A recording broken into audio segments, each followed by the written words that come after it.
Buccaneers training camp is officially underway. That and more on today's episode of Locked On Bucs.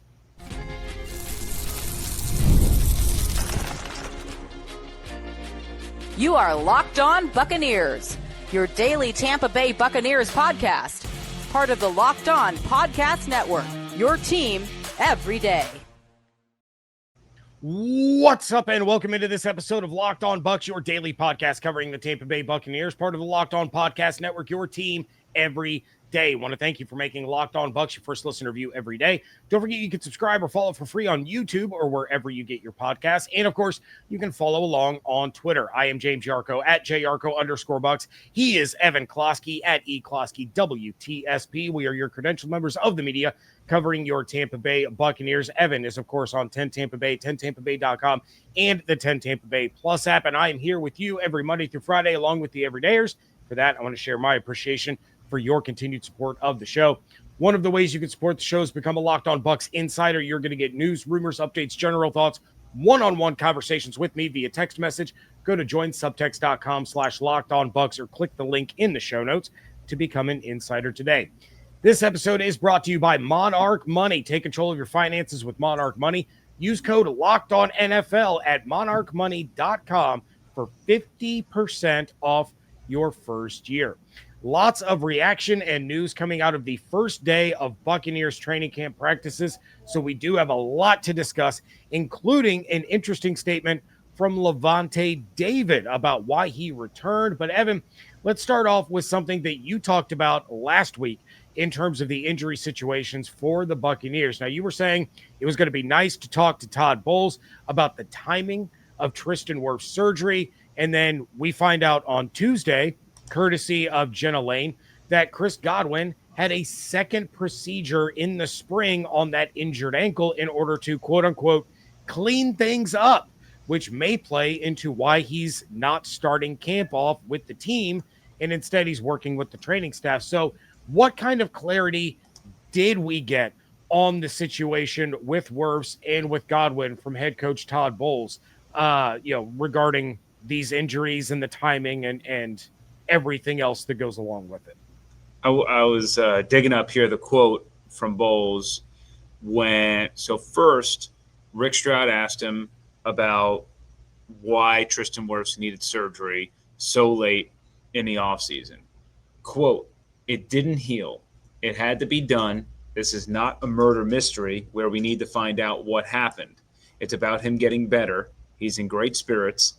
I've kind of spoken on it already, and that's where I'm at."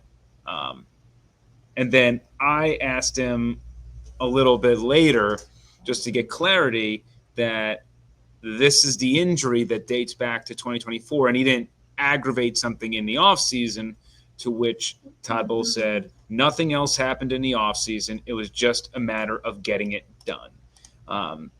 So, look, I know there are fans out there who, if they were in this position, think that it's our jobs to be argumentative, right? I wanted those answers.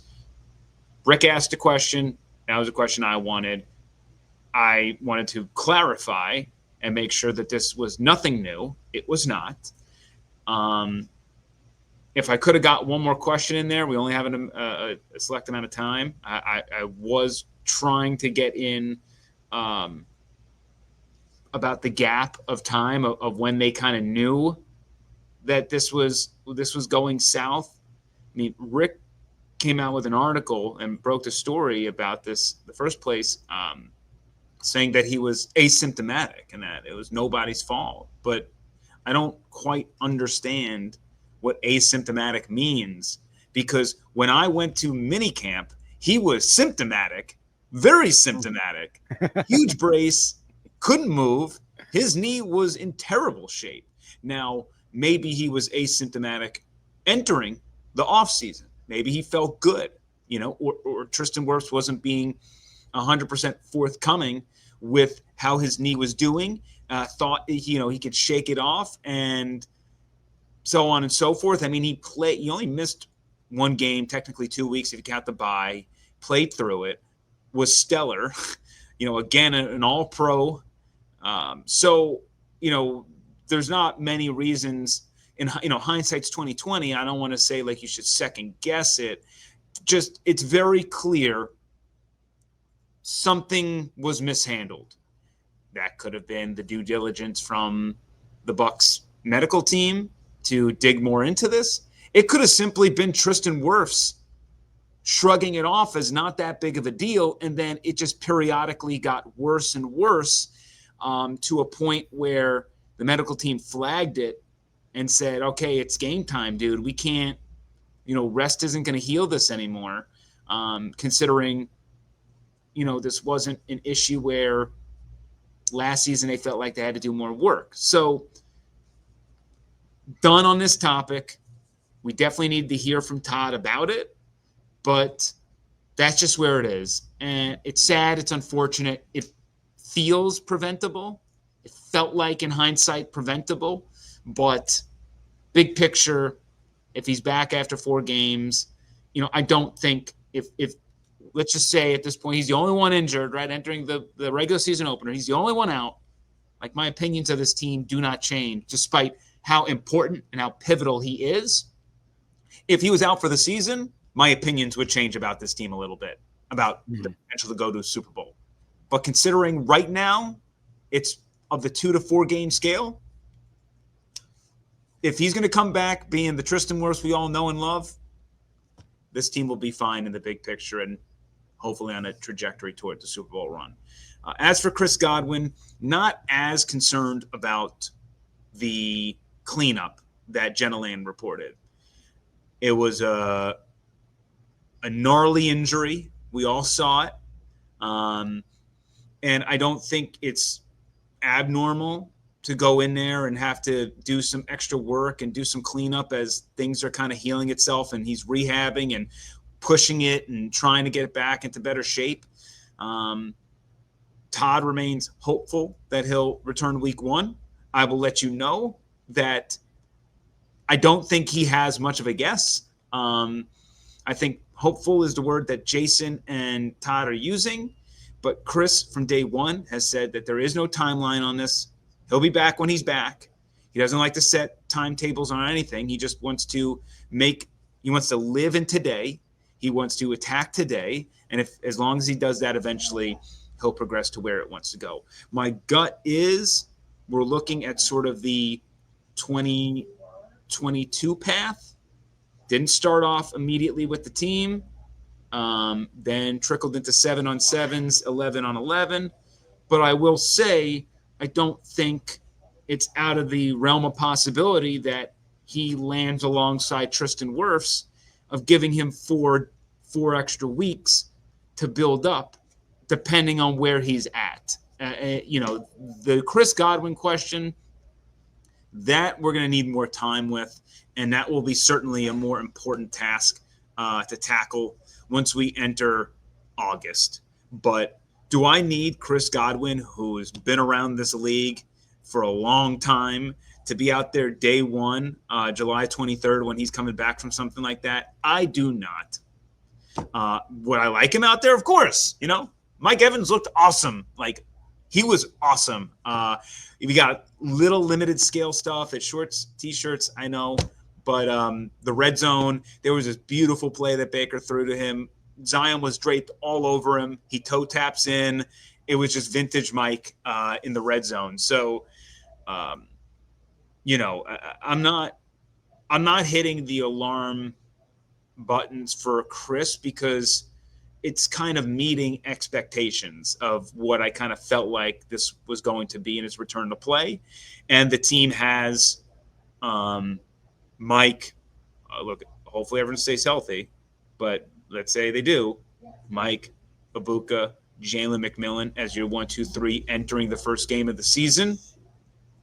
You can do some damage with that, along with Cade Otton, right? Like, I'm not crying pity party for the offense with those 4 as your top receiving options, and then, got to bring up Sterling Shepard for a game. Like, these aren't problems. To quote Larry Foote, they're a little bit champagne problems. But we'll see with Chris. It's going to be a different beast once he gets involved a little bit more with the team. But my my level of concern or level of nagging, I'm just not there yet because it was such a bad injury last season, and that was always going to kind of take some time to come back from. All right. Well, we have more fallout from training camp. That is coming up next on today's episode of Locked On Bucs, part of the Locked On Podcast Network, your team every day.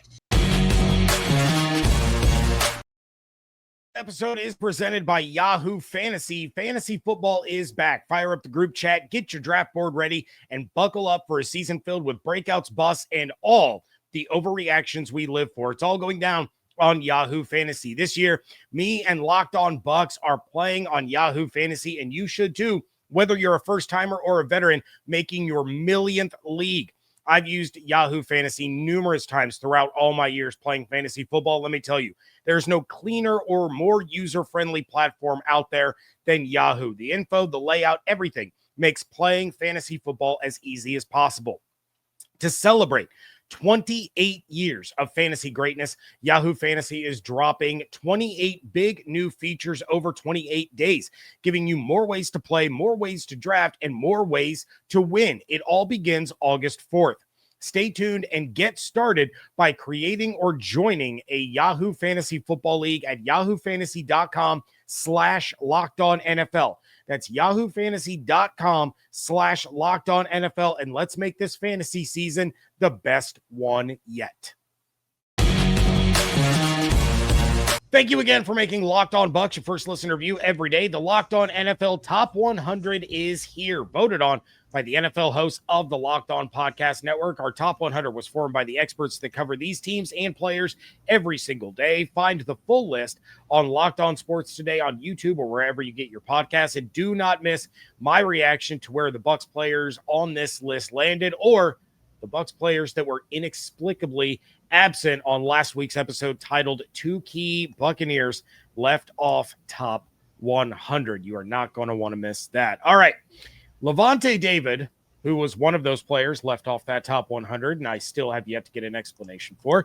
He was one of the players that spoke to the media on Wednesday, and he said that he returned this season because he wanted to make another run at a championship. Quote, I know we can get it done. I feel like we fell short last year. I feel like we would have had a great run at it last year, honestly. We just fell short and definitely unfortunate, but probably one of the main reasons why I came back, and I know what we are capable of, and I know what we can do. We have the talent to do it, and we have the mindset to do it, so we just got to put it all together, and I always say, offense, just do their thing. Defense, we just have to take care of it. We have just got to do a better job defensively, and I think we'll get to the promised land if we do that, end quote. Evan, we have talked a lot about whether or not the Buccaneers are legitimate contenders, so I'm not going to ask you that question. Instead, I'm going to ask this one. Is this Levante's last season in the NFL? Either he's right, and he wins another Lombardi and he gets to walk away on top, or he's wrong. And now you're talking about a 15th year in the league at his age. Maybe he realizes that he doesn't have enough gas left in the tank to go through all of this again. Maybe he realizes that it's just too much of a grind. It's too much of a wear on his body and he's ready to go. But do you see him walking away regardless of outcome this season? I don't want to say regardless of outcome. I mean, look, if they win a Super Bowl, I think he's gone. But, like, when you look at this team and who is done after the season, just some names to throw out there that are of note, like guys who are impact players. Bryce Hall, Deion Jones, they might make the 53, Kendall Vildor, Anthony Walker, Sterling Shepard, Sean Tucker, Christian Izzian, Rockham Jarrett might not even make the team, but I'll throw him in the mix.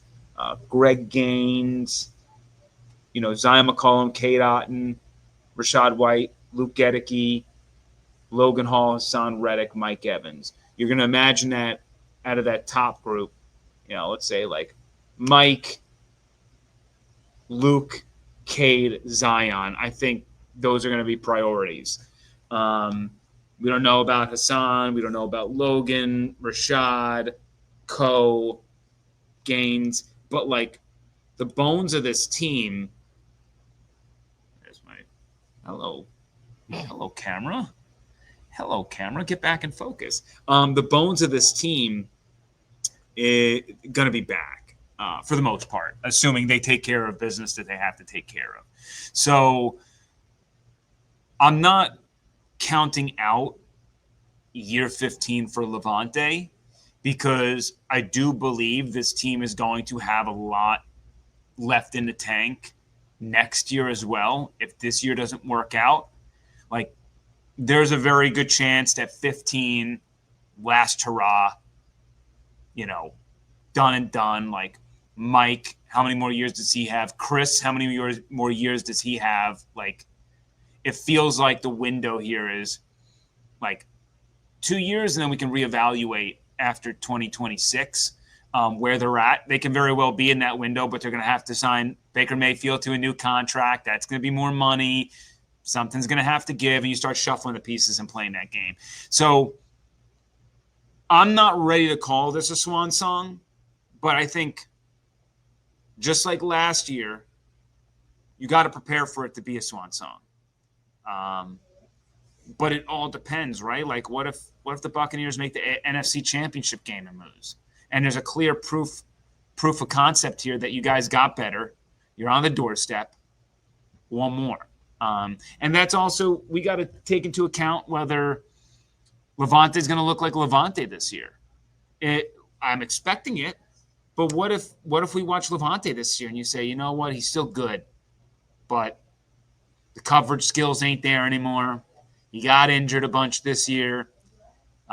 He just, the tackles slightly down, tackles for loss slightly down. We don't know these things. And I think that's going to also matter to Levante is if he's not – he says he doesn't want to be half in, half out. I also don't think that Levante's in there to throw his body around and not be the Levante David we all know. So long way of saying not so fast, but like right now I'm putting it at 50-50.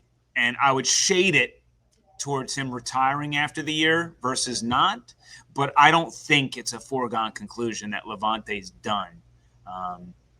But certainly I would not be surprised and would even lean towards expecting it a little bit more him going. If you had to tell me to make a decision today, then I would lean towards him retiring at the end of the season. But I'm not confident in that. I still think there's some nuance to it. All right. Well, before we get to your reaction to the practice, I do want to ask about the tackle situation. So I mentioned briefly on the last show that the Bucs brought in former Seahawks offensive tackle George Fant, not to be confused with tight end Noah Fant, which a couple of people did on Twitter. Noah Fant is working out with the Bengals. George Fant was brought into Tampa. But then on Wednesday, they bring in Chris Hubbard, who spent 11 years in the NFL, having played for the Browns, Steelers, Titans, and most recently, the Giants. Bowles did have some nice comments about Charlie Heck, but he also said that he's their starter right now. So could the Bucs be looking for just depth with these guys that are coming in and they're talking to, or are we looking for a little competition here? Yeah, I mean, it signals that they're definitely doing their due diligence. The fact is, we're not really going to know what Charlie Heck is until probably next week. T-shirts, shorts can only do so much. But next week, the pads come on. And they'll be on Monday, Tuesday, Thursday. I don't know about Friday. But they'll be on for a few days next week. And that's when we're going to figure out, hey, when you're going up against Hassan Reddick, how you doing, partner? How you handling that? So it's great that they have a guy like Hassan Reddick. I would even say Yaya Diaby's just as good because he gets the pressures and knows how to beat you. we got to see what he's made of. And it certainly signals that the Bucs aren't 100% sold on Charlie Heck. Not that they're saying they're like, like, like we got to find a replacement, right? I'm not saying that. It's clear that they want to see their options. And if they were super confident in Charlie, you would probably say, hey, Charlie's, good. And it could be a situation where they're like, look, if Charlie goes down, now we're screwed. Yeah. And we got to figure out if we need a backup option in case Charlie gets hurt, right? So you also want to get ahead of that as well. They could love Charlie, but, I like Chukwuma, but he is raw and a project, and I don't know if he's ready to start at left tackle in the NFL. And, you got to think about, do I want to move people around my O-line and create more lack of continuity to fill that void for 4 weeks, or do we want to try to just fill in a veteran there who can at least get us by, and we can just work around it? So it's not a nothing burger, but until somebody gets signed, I'm not going to, I don't think there's many opinions to have. I just think that they're obviously they're doing their due diligence. Exploring all options, right? All right. Well, coming up next, we're talking about practice. That's next on today's episode of Locked On Bucs. Wish managing your money felt easier? With Monarch Money, it can. Whether you're growing your savings or planning a big purchase, Monarch puts you in the driver's seat. It's like having your own personal CFO, giving you full visibility and control over your finances. Monarch Money is more than just a budgeting app. It is a complete financial command center. You can track all your accounts, all your investments, all your spending, all in one place. So in addition to managing your money, you're also building wealth. You don't have to juggle multiple apps anymore. You can use Monarch to check your finances, track your spending, plan your long-term goals, all in one spot. So take control of your finances with Monarch Money. Use code LOCKEDONNFL at monarchmoney.com for 50% off your first year. That's monarchmoney.com, code LOCKEDONNFL for half off your first year. Wrapping things up here on a WTSP edition of Locked On Bucs. And guess what? We're talking about practice. Breaking news. Every NFL player is showing up to camp in the best shape of their lives. That's how it has never happened ever in the history of any sport where these guys show up for off-season training camp or practices or whatever in the best shape of their lives. It's truly something to behold. Seriously, there were some guys that stood out for the Bucs during the first practice. Antoine was him-field again. Evans had some nice catches. Bryce Hall had some nice plays. What were some of your big takeaways from the actual practice? Granted, it was just shorts and helmets. And also, you mentioned during that Mike Evans touchdown that it was Zion that was draped all over him. Zion, the cornerback one to start off training camp? Yeah, I mean, Zion is a cornerback one. I think that's that seems pretty clear to Bowles when I think he mentioned somewhere in the offseason that, Morrison's going to be able to push Dean. Okay. I think he said something like Zion's like 1A or 1B. I forget how he phrased it, but I think Zion's the one. Dean will be the 2, and they'll go from there. I got to see stuff. I got to see more from Morrison, but yeah, I mentioned Evans. I thought Evans looked great today in practice. As I said, take everything with a grain of salt, but Antoine Winfield Jr. with the 2 picks, that was really encouraging. And the first pick was awesome because I forget who Baker was throwing it to, but like Zion undercut it, and then Antoine came out of nowhere to dive. Like it was juggle, tipped over to Antoine, and he dove and he caught it. It was a really impressive pick. So he definitely stood out. Jalen McMillan after practice said Tweezy's crazy. Antoine Tweezy's his nickname. And he said, you got to spot him everywhere on the field. He's all over the place. So, I need more time to really get these reps of watching the defense, how they're moving and what they're kind of getting into, then also processing what the offense is doing as well. So there's still a lot to learn here, but I thought overall, really encouraged by the defense. I even saw Marquise Watts make a tremendous run stuffing play.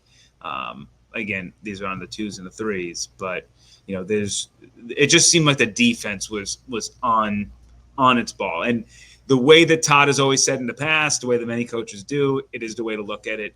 What you want to see from your team is when one team throws a haymaker and has a great day, you want to see the other side of the ball answer back the next day.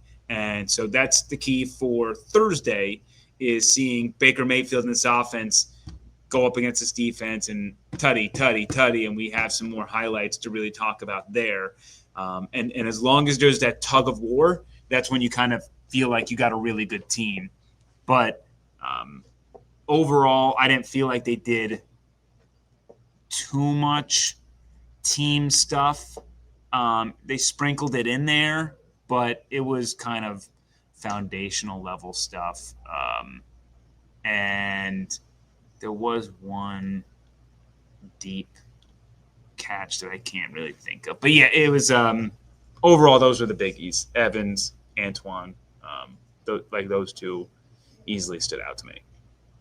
Well, and you mentioned you need to see more out of Morrison. How about the rest of the crop of rookies here? Ibuka, Parrish, the rest of these guys. How'd the rookies look in their first day of training camp practice? Yeah, and I'll admit in the indie portion of things, because we talked with Levante, Jalen, and Cody Mauk, as somebody who's shooting a bunch of video as well, I'm trying to find them the most because we're about to talk to them and we need the video to match with the people we're talking with. So honestly, in the indie portion of stuff, was not in on the DBs, but I did watch a lot of Ibuka. I didn't see a drop from him. Again, I don't want to blow things up with Ibuka because, these are routes on air, but he looked good, looked the part. No real complaints there. As I said, I wish I can give Sean Tucker had in the red zone a run up the middle for a touchdown. Would he have been tackled? I don't know. I don't know these things. So, it's a weird day. Day one's a weird day because not only is it foundational stuff, there's no fans there either. Sure. So, you're kind of tomorrow or on Thursday, you'll have the juice in the place and you'll start seeing the players feed off of that. And I think you're going to see a little bit more competition between all these guys just because of what Todd will structure in the practice. But I wish I can give you kind of if we wanted to break down nuts and bolts and nooks and crannies and lean into some things, I'm sure we can. I'm not that guy. I know for a fact from what I saw with Mike, he looks like he looks awesome. And it's not about him scoring a touchdown at the red zone. It was how he looked on the routes, in the portions that we saw of them going up against defenders, how he was getting open. There was just a lot that, and Baker was finding him constantly. Reminded me shades of watching this duo in 2023 under Dave Canales. And just how in camp it was my goodness, these two have something there. So, as I said, and the fact that Antoine came back in our lives with a couple of picks, one jumping a route, the other just hard work. We're expecting a big bounce back season from him. All right, and then real quick, my last one for you. We did talk about the Wirfs injuries, the Godwin injury. One of the positions you and I have talked extensively about over the course of the last 6 months has been linebacker. We've talked about Servassier Dennis. We've talked about Anthony Walker. Anthony Walker starting off on the non-football injury list. How big of a hill does he have to climb now to get back into a competition with Servassier Dennis, since he's missing time as a new addition to this team? Well, if we're going to be honest, I don't envision that being much of a competition anyway. Okay. Even if he was healthy and in camp, it would have been like, if he performed super well, I'm sure he could have pushed Servassier. But to me, it's Servassier's job. He's going to be next to Levante. I don't think there's much debate about that.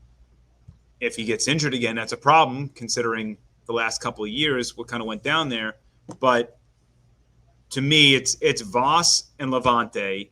And the problem is, he's supposed to be the third stringer, but Deion Jones is a guy that a lot of people like on this team. Coaching staff, Bowles, they talk about his coverage skills. So it's not so much that maybe he's losing in the competition with Servassier Dennis, which he surely is by not playing, but is he losing out on that backup role of the next guy up? Okay. He's week to week. So we ain't going to see him for a little bit. I don't know what he did during the time that he left for minicamp to now, but, week to week, I'm not expecting to see him until August. So, and when in August, I don't know. Same with Gaines. So, Gaines, whatever, we know what his role is, but Walker's a new guy in town. So yeah, losing time with your team and not being out there for some of those reps, especially with the pads on, it's going to hurt your stock a little bit on the team. It just is. All right, Evan, what do we have going on over at 10 Tampa Bay, 10tampabay.com, and the 10 Tampa Bay Plus app? Yeah, head on over to 10 Tampa Bay Plus to watch the Ultimate Florida Sports Show with my buddy Chris Porter there in Jacksonville. I can already tell you that episode this week, we're going to be talking about Bucs training camp, Jaguars training camp. We'll sprinkle in a little Dolphins in there, and I think James and I are going to head down to South Beach and try out for the cornerback position for Mike McDaniel, considering all the concerns they have in those neck of the woods. It was ACC Media Days this week, and Thomas Castellanos isn't backing down from his comments on Alabama. So a lot of good stuff this week as football's back in our lives. You can find me and David Shealy on 10 Tampa Bay Plus in our sportscast at 6 and 11. You can also find us in 10 Tampa Bay if you're in the area. And hit me up at eCloskey, WTSP. Always here to answer questions and interact with anybody out there. All right. Yep. Make sure you are checking all of that out. Please make sure you're following along on Twitter at Locked On Bucs, at JYarcho_Bucs, at eCloskey, WTSP. Make sure you are subscribed on YouTube with the notifications turned on, as well as wherever you get your podcasts. Become a Locked On Bucs insider. Go to joinsubtext.com/LockedOnBucs or click the link in the show notes. And if you want to support the show, but you don't want to be an insider, it's real easy. Like the episode on YouTube, leave a 5-star review wherever you get podcasts. It does help other Buccaneers fans find the show. Hope you all have an absolutely outstanding day. Stay safe, stay healthy, fire the cannons. Want to thank you so much for joining us right here on Locked On Bucs, part of the Locked On Podcast Network, your team every day.